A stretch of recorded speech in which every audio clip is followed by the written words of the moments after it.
Hey, hey, y'all, it's Casey Hope from Pizzazz Art Studio, and we are back for another 10-minute video. We love showing you how to create art in 10 minutes or less. Creating cool art does not have to take a lot of time. So today, we're showing you how to use these neon watercolors and how to draw and paint a quick flower. I am using watercolor paper. This is just like a little watercolor sketchbook. Watercolors, I've got a Sharpie that I will use and a pencil, and then my watercolor and brush. So remember, at the end of every video, if I make the 10-minute challenge, one of you gets a prize. And all you got to do to be in the running for the prize is leave a comment on this video, like the video, and make sure you are subscribed to this channel. All right, y'all, let's get rolling. I'm going to take myself out of the camera, pull this on down so you can see really good and up close. I'm going to go ahead and probably just tear this out just so it's flat. All right. So I am going to draw first, then I'm going to add a little bit of my Sharpie, and then I will start painting in with my neons.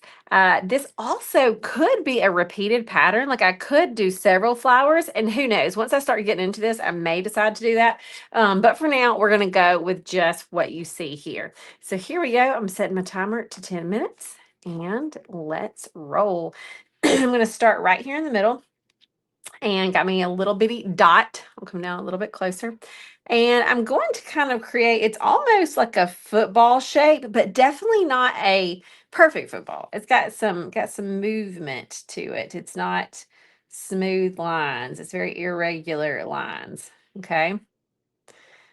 So that's one petal. I'll start right here.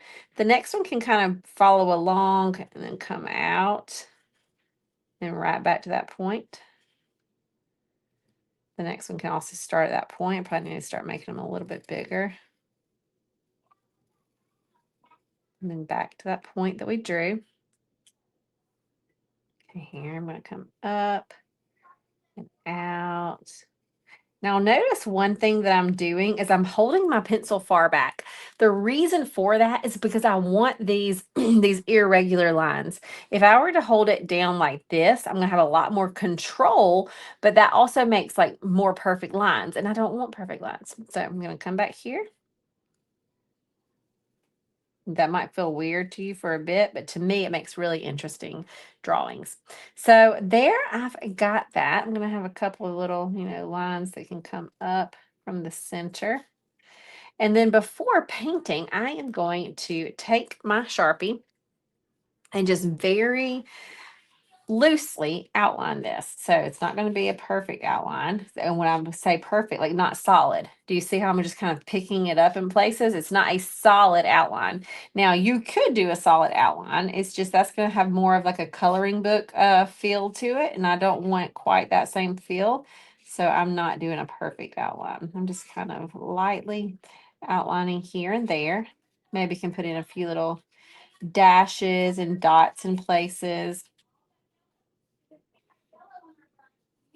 Just to kind of loosen things up a little bit. And then at the center and coming out, I'm going to do just a few little lines. Again, they are not super straight lines. They're not straight at all. If they're too straight, it's not going to look natural. Just kind of, they're not all the same length. Some are longer, some are shorter.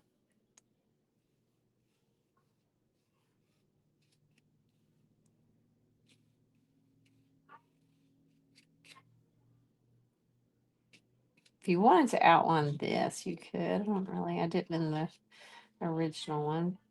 Now, because I can feel that this is not going to take a lot of time, I am tempted to just draw a few more on here. But for now, I'm not. For now, I'm going to keep it the exact same as you see right here. All right, so next up, I'm going to head to my watercolor, my neon watercolors. I'm going to start with the light yellow. So I'm going to my cup and getting the water. Just kind of really add some water, loosen this pigment up. I'm going to start with some yellow. Let's just start on one petal, just to kind of show you. We've got a little bit of yellow. I'll come in with one of the oranges. Really kind of scrub this a bit. Just kind of layer in a little bit of the orange right there into the yellow. Maybe go for a deeper orange, kind of corally color. Move this to where y'all can see it. Oh, that's fun. And maybe even some of that pink right there in the center as well. So pretty, so pretty. So I love the way that it blends. I see yellow and orange and pink, kind of all of it. So I'm going to do that same pattern on all of these. So we'll start with the yellow towards the outer parts. And remember, it does not have to be solid. You can leave some white. Come in with a bit of the orange. Might even go with the second orange.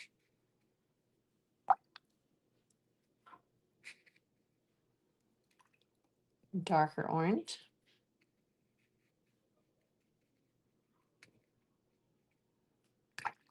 And then pink right there in the center. Love it. All right, keep on going. Same pattern. Yellow towards the outer parts. I may do a couple right now. Just do both of them at the same time. Orange.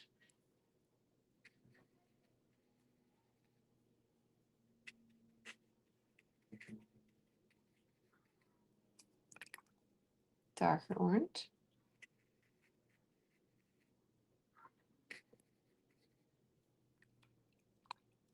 A little bit of pink.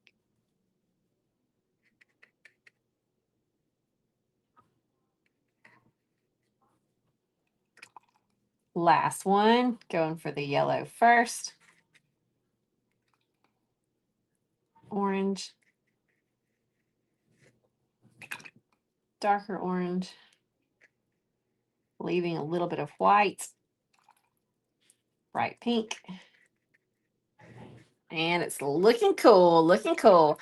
All right, I am going to also go with this bright pink just to kind of give these little center things a bit of a outline. Now that one is not showing up too good because it's on top of the white, but I'm still digging it.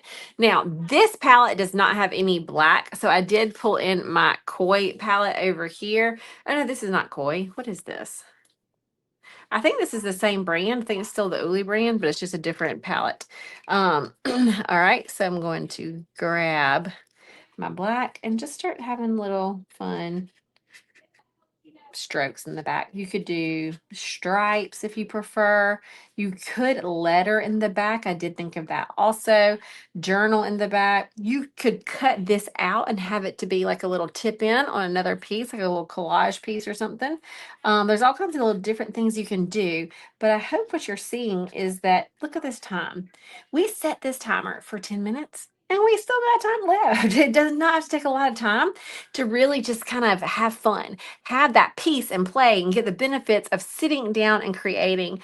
I could turn this into a card. I could put an inspirational something on it. I could do nothing with it at all except enjoy the fact that I got to paint for 10 minutes. You know what I mean? It totally fills me when I get to play and mix colors and use bright colors, and maybe nobody else wants this in their house, but I just like doing it. I like mixing the bright colors. So it doesn't always have to have a purpose, but there are lots of purposes that you can apply this to if you wanted to make it a gift, a card, a something. But yeah, that's it, y'all. We still got time. We did it in less than 10 minutes. It's a cute little painting. Doesn't take a lot of supplies, doesn't take a lot of time. So you have no excuse to get creative. We encourage you to get creative because we know the benefits that it can bring.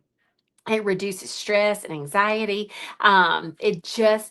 It has more peace and play into your everyday. You're playing with things like you did maybe in grade school with different paints and products and colors.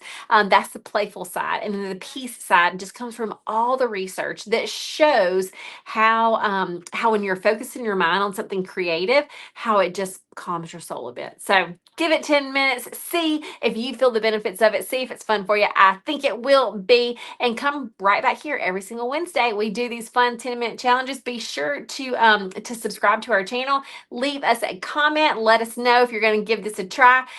We want to hear from you. All right, y'all. That is it for today. We will see you next week. See ya.